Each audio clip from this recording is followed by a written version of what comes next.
It is great to be back with you. I say back, it's been a while, but if you go all the way back to like mid-2010s, like 2013, 14, 15, one thing that wasn't mentioned in the Bible is actually I was an adjunct professor here. I taught some kids and youth classes here. So it is great to be back with you today.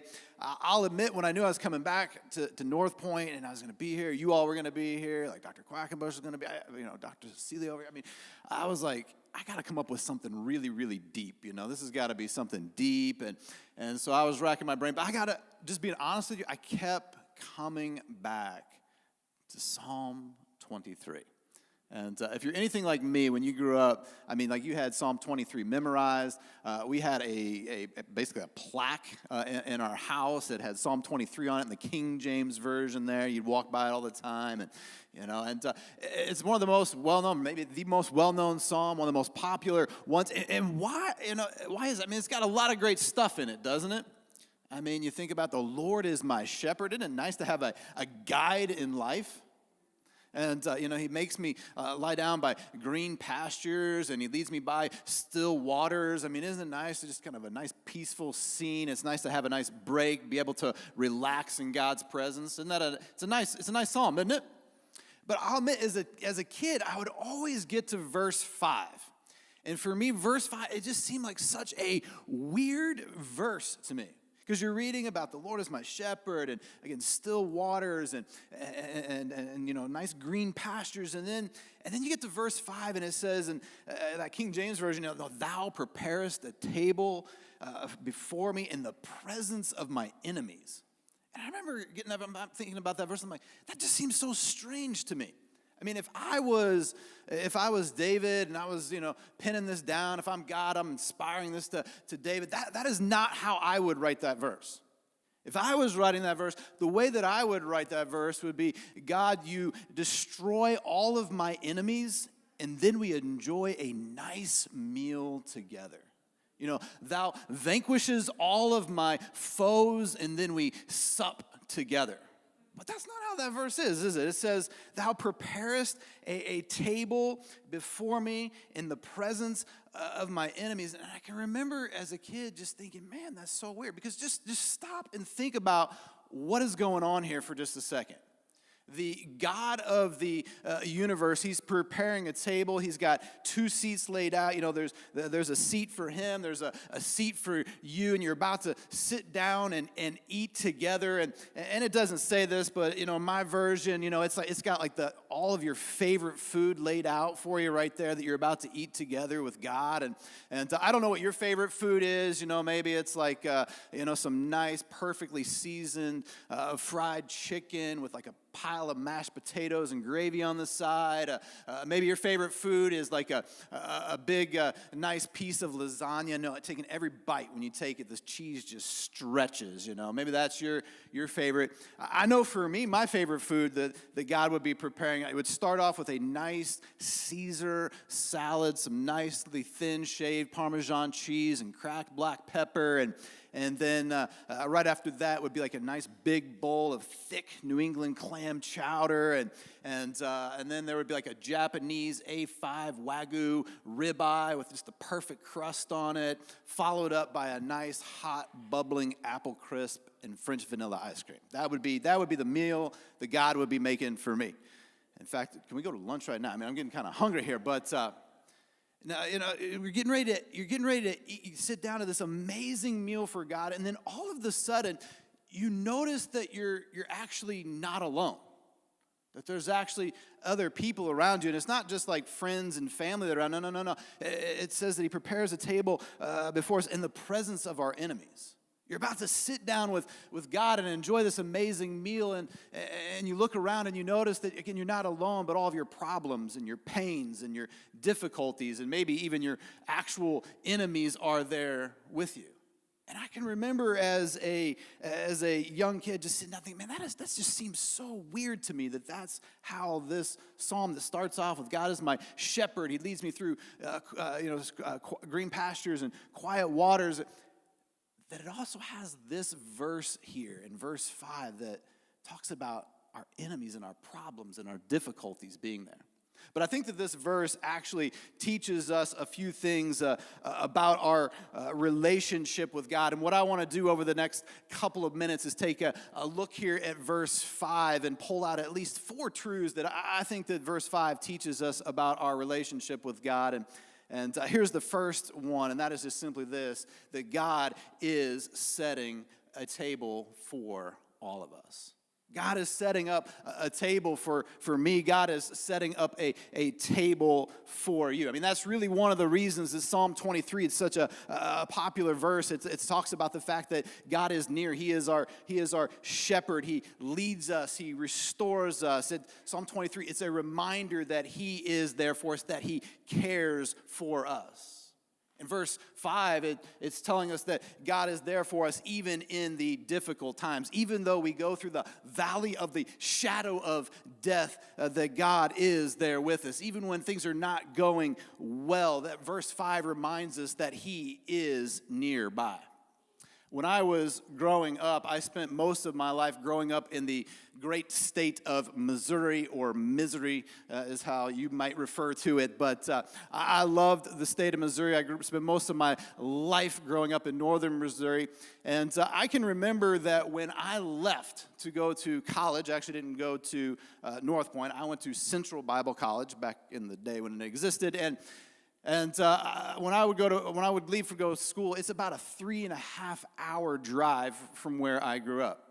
But here's the thing, I knew that even though I was 3.5 hours away, that all I had to do was get back in my car and drive the 200 or so miles, go back home. And when I got home, I knew, number one, my parents would be there. And I knew that if they knew I was coming, that there would always be good food waiting for me when I got home.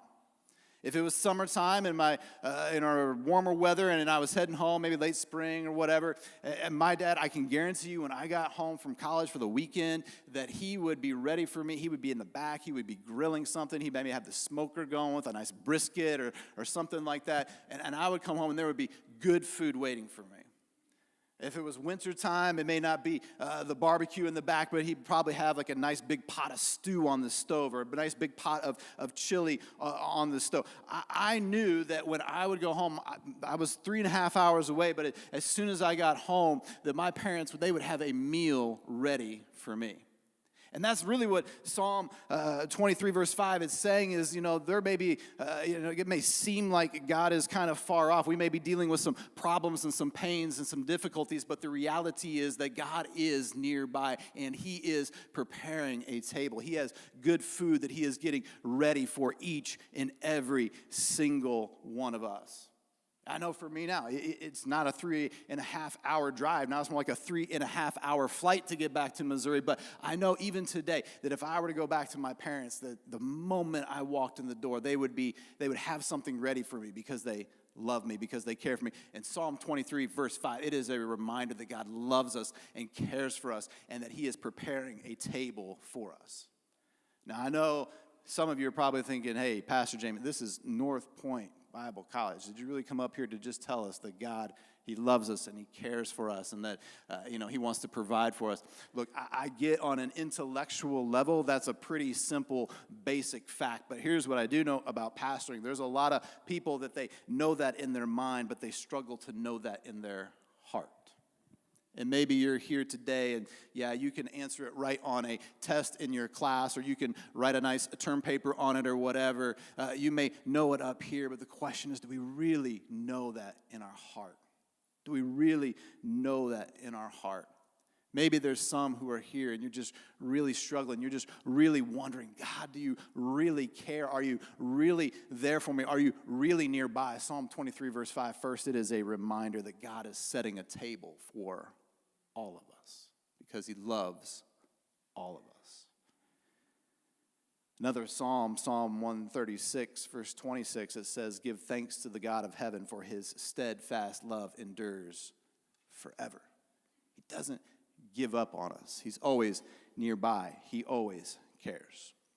There's a second truth, I think, in Psalm 23, verse 5, and it's just simply this, and that is that God's table, this table that he's setting for us, it isn't a private event.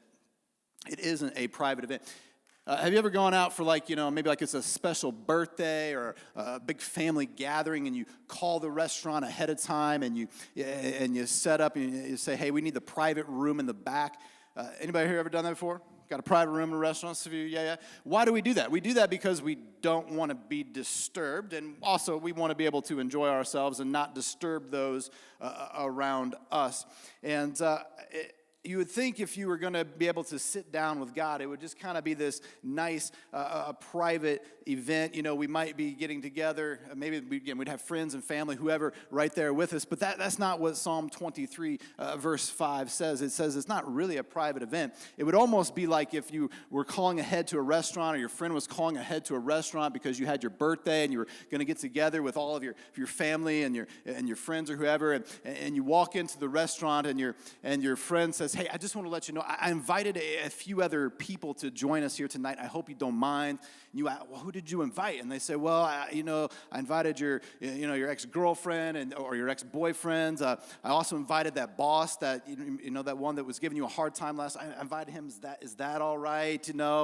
And you probably would not be looking forward to that evening, would you? Why? Because you were expecting to be around those who you enjoy to be around, your friends, your family. But Psalm 23, verse 5, it says that this is not a private event, and it's not just friends and family, but that there are all kinds of people who are around us, and not just people, but our problems, our pains, our difficulties, they're all right there. God's inviting us to sit down, and they're all right there with us. And sometimes, we have this idea that, if we're going to follow God, that, everything's just supposed to work out. It's supposed to be perfect, but that's not reality, is it? Jesus, when he was, talking, he told his disciples, look, if you're going to follow me in this world, you're going to have trouble. It's not going to be all easy. It's not going to, just be green pastures and still waters. No, you're going to have trouble. The book of James actually tells us you might as well get used to it. You might as well consider it pure joy, my brothers and sisters, when you face many kinds, because they are going to come. Even in ministry, you would think, oh, God would just make this easy. It's not going to be challenging. I'm not going to have to deal with problems and pains. But the reality is, in ministry, there's lots of problems and pains. In fact, 2 Timothy 3:12 says, in fact, everyone who wants to live a godly life, everyone who wants to live a godly life in Jesus Christ says he will be persecuted. Following Jesus, it doesn't mean that we don't have to deal with problems and challenges and pain. It just means that he is there, right there in the middle of those, setting that table for us. And sometimes we're asking the questions like, God, what is going on? What's happening? Why is life so hard? Why is it so challenging? All I'm trying to do is live for you. All I'm trying to do is pursue you and pursue ministry and do what I feel like you've called me. Why is life so challenging? Why do I have to deal with loss or breakup or betrayal or loneliness or trauma or bad ministry experiences or mental health struggles or I don't know, whatever the things that are going on in your life. But the reality is that following Jesus doesn't mean that these things don't come up in our lives. It just means that he is with us even when we face them. In fact, following Jesus, sometimes it's harder than not following Jesus. Again, you think of like the early, disciples and the apostles. Following Jesus, for many of them, it cost them their lives. Jesus, following him, sometimes he doesn't make things easier. A lot of times he raises the bar and makes the standard even higher.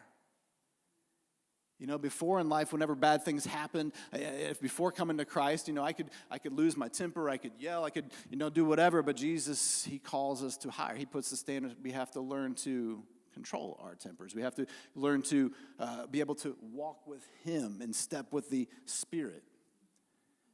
Before Jesus, I could do whatever I want with my life. I could live for any desire I wanted to. I could indulge in any kind of pleasure that I want. But following Jesus, he raises the standard, and he said there's some things we shouldn't do. And some that we have to deal with, struggles and temptations. Following Jesus, it's sometimes it's harder than not even following Jesus.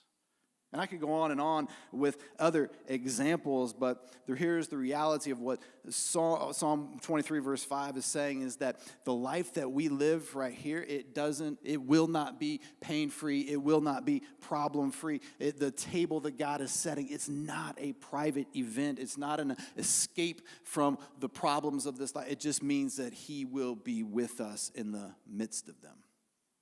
And then there's a third thing. And that is that God's table, this table that he's setting for you and for me, it's not a private event, but it is a table that is set for two. Third, God's table, it is set for two. I remember a while back, I have a 17-year-old son, his name is Jack. And, 17, so we're having like lots of conversations about life. And so oftentimes we would go out and grab a bite to eat together and sit and talk or maybe a cup of coffee. And I can remember one time we were going out and we went to this restaurant. And it's not uncommon if I go to a restaurant that somebody might recognize me and come up. And to be clear, if you ever see me in a restaurant, you better come up and say hi. I'm going to be offended if you don't. But please say hi. Let's talk a little bit. And then you go to your table, and then I'll stay at my table and talk with my son or whatever. Because I remember there was this one time I went out with my son Jack, and we were going to have a pretty important conversation, and so we sit down, and then somebody recognized us from the church, and so they came over, and they said hi, and we were talking for a little bit, and I'm like, all right, this would be a great moment for them to now go to their table, but they just kept on talking. They talked for 5 minutes, and then they talked for 10 minutes, and then Jack's starting to give me kind of some, looks, They talked for 15 minutes. Now Jack is like on his phone. He's zoned out. They continued to talk for 20 minutes about their ex-wife and their new girlfriend and their kid and their problems at work and what they're doing for vacation. And then Jack gets up. He goes to the bathroom and he takes a very long time trying to avoid this uncomfortable situation. And he comes back literally at about the 30-minute mark. My man is still there, still going on.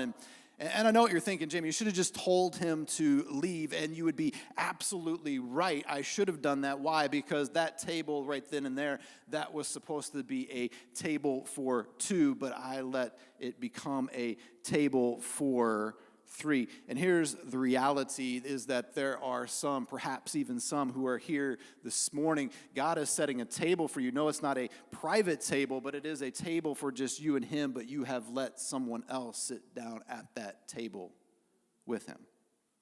You say, well, Jimmy, how could I, how would I let someone else sit down at that table with me? How would I let, the reality is that we oftentimes let Satan sit down at the table with us and God.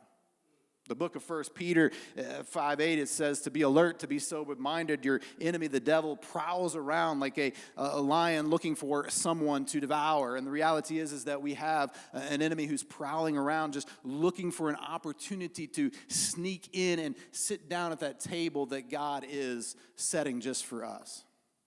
At home, I was going to say I have a dog. Actually, my son has a dog. It's his dog. And the dog, every time we eat a meal, just kind of prowls around the table, just makes loops around the table, just looking for that opportunity for a little bit of food to drop off of the table for them to enjoy, or for my kids to not like their dinner and, slip a little whatever underneath the table. Look, Satan not just kind of just prowling around the table looking for some scraps. No, Satan is prowling around the table that God is setting for you because he's looking for the right moment to jump up and devour everything that God has in store for you and to just wreck the dinner that God has set for you. And sometimes we open that table up to Satan in a lot of different ways. Sometimes we do it just by opening our ears. Just by opening our ears. John chapter 10, verse 27 says, my sheep hear my voice. My sheep hear my voice and they know me. We're supposed to be following the shepherd of Psalm 23. We're supposed to be listening to God's voice, but how often do we start listening to other voices? How often do we start listening to, those thoughts that rattle around in our head? I'm not enough. I don't have what it takes. I shouldn't be here. I should just give up. Look, if you've said any of those things recently, I promise you that you have allowed someone else to sit at the table that God has set for you. We open up that seat to someone else at the table God has for us by opening our ears. Sometimes we do it by opening our eyes. 1 John 2:16 says, for everything in the world, the lust of the flesh, the lust of the eyes, and the pride of life, it comes not from the Father, not from God who's setting the table, but from the world. When we open our eyes and allow the enemy to come into our lives, we're allowing him to sit down at the table that God has for us. And sometimes we just open our hearts. We open our eyes and allow someone in. We open our ears and let someone. But sometimes we open our hearts and we let the enemy in. Again, if we're saying to ourselves things like, I'll never change. I'm not worth much. No one loves me. No one believes in me. I deserve to be bitter. I deserve to be filled with rage. I'm a failure. I'm an addict. I'm always going to be these way. Look, any of those kinds of thoughts, they do not come from God. And you're saying, what's the big deal? They're just thoughts. No one sees them. They don't hurt anyone from me. They're harmless. Look, no. Whatever is in our heart, that is eventually what we will live out. Proverbs 23 verse 7 says, as we think in our hearts, so we are. And sometimes we just allow the enemy to have that seat at the table because we hold on to these things that God has told us to let go of. And the reality is that there is an enemy prowling around out there just looking for the smallest crack to take advantage of. When I was out with my son Jack, it was a quick conversation and a quick comment, and someone had butted themselves right into our evening together that was just supposed to be me and him, but they ended up dominating the night. And the reality is the devil is just looking for just the smallest crack. In our minds, in our eyes, in our hearts, to sneak in, to swoop in, and to sit down at that table that God has just for me, just for you. So this table, it's being set by God. It's an amazing table. It's not a private event. It's set for two, you and him. But there's a fourth thing. As a keyboardist or worship team or whoever's comes. There's a fourth thing about this table, and that it's free. It's free. Last month was my wife's birthday, and as often do when it's my wife's birthday, I try to take her out to someplace nice, and so I had the really brilliant idea. I'm just going to Google nicest restaurant in Boston. And I Googled it. And nicest doesn't always mean priciest, but there seems to be a lot of symmetry between nicest and most expensive. And so I started looking at the menu of what came up as one of the nicest restaurants in Boston. And, you started off, there's, your appetizers, 20, 30, or even more bucks a piece. And you got the soup that's $10, and the salad that's $15, and then all the entrees are 50, 60, 70, 80, whatever bucks, and that's just the entree. Everything's a la carte. So if you want the mashed potatoes or the asparagus or whatever on the side, that's 10, 15 bucks a piece each, and then dessert. And I'm looking like, all right, let me refine my Google search here a little bit. Nice but not expensive restaurants in Boston. I couldn't afford it. There's no way I could afford. It was an insane amount of money. But here's the thing about this table. It's the best of the best. It's even better than the best restaurant down in Boston. But here's the thing about that the table that God's inviting us to sit down at. It's free. There's no charge. Well, I should say it's free to us. He actually paid a great deal for that meal. It costs God an awful lot to be able to have a table set that we get to enjoy with him because of the relationship we have with him. It cost him a lot. It cost him his son. But for you, for me, it's free. It's a gift. And again, I know I'm at Northpoint, and you're like, okay, Jamie, come on. But I know that for so many people who they struggle through life and just trying to figure out, and they're like, if I could just be a little better, if I could just do a little more, if I could just, pray a little more, read my Bible a little more, if I was just a little bit more disciplined, if I could, then maybe I'd be able to enjoy this great meal with God. But here's the reality. God just wants us to sit down and eat with him. God just wants us to sit down and have a good meal, have a relationship with him. That doesn't mean that we don't do all that, but that's all secondary. And maybe you're here today and, man, you've been trying, and you're just like, life just seems so messed up. God,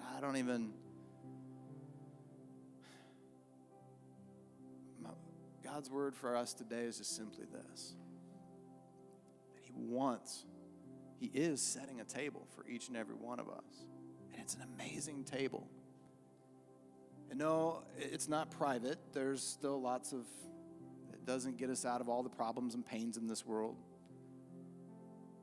And I don't know what your problems and pains are. Maybe it's a physical thing. Maybe it's financial. You're like, I don't know how I'm going to afford this semester. I afforded this semester, but my car just broke down. I need my car. Maybe it's financial. Maybe it's you're thankful to be here at Northpoint because back home is just a war zone. Or, I don't know what's going on in your life, but I do know this, that in the midst of all of that, God has a table set for you.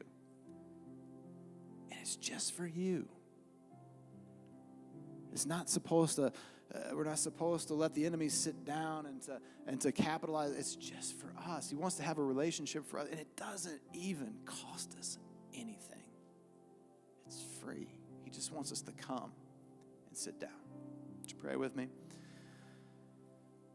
Father, we're thankful for these few moments around your word. And Lord, I recognize Psalm 23, it's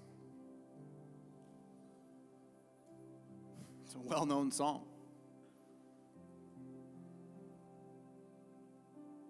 But Lord, I pray that today, that even though we may have read it 1,000 times and it may have been hanging up on our walls at home, and even though probably everybody in this room could quote it from start to finish, Lord, I pray, God, that today that you would speak to us through this psalm. Lord, I pray for every single person here, God, that they would know, not just in their mind, but in their heart as well. That it would go down deep, God, that you love them, that you care for them. It doesn't matter what mistakes they've made. It doesn't matter who they are, where they came from. God, Lord, it doesn't matter their GPA. God, you love and you care for every single one of them. And God, you are preparing a table just for them. Lord, I pray for that one who just needs that assurance today, God, that you would assure them, Lord, that you love them and that they would know that deep down.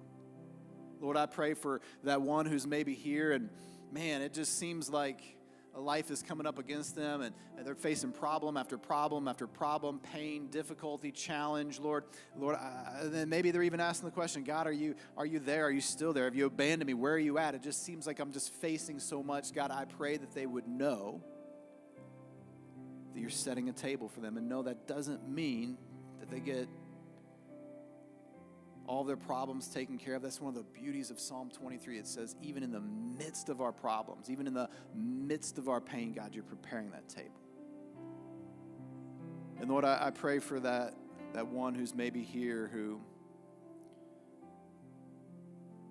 who's turned this table that's meant to be a table of two. Table for two, Lord, and they've made it a table for three. They've given the enemy a seat at the table, Lord. They've opened their mind, they've opened their heart, they've opened their eyes, Lord, and they've just given the enemy an opportunity to come in and sit down. Lord, I pray that today that they would do what I did not do when I was with my son, but that they would tell the enemy, you need to get up and leave. And Lord, that they would begin to just walk and enjoy this. They would just begin to enjoy this meal, God, that you've created, just you and them as they've intended, as you've intended, God. And Lord, I pray for the one who's maybe here who's just been trying. Man, they're doing everything they can to try to to feel like they're doing better spiritually, that they're walking closer with you. Lord, I pray that today that you would just assure them that the meal's free. All they have to do is sit down and enjoy a meal with you, relationship with you. Lord, Psalm 23, it's a simple passage, it's a well-known passage. But Lord, I pray that we would get that 5th verse lodged in our hearts today. That you prepare a table for each and every one of us. In Jesus' name.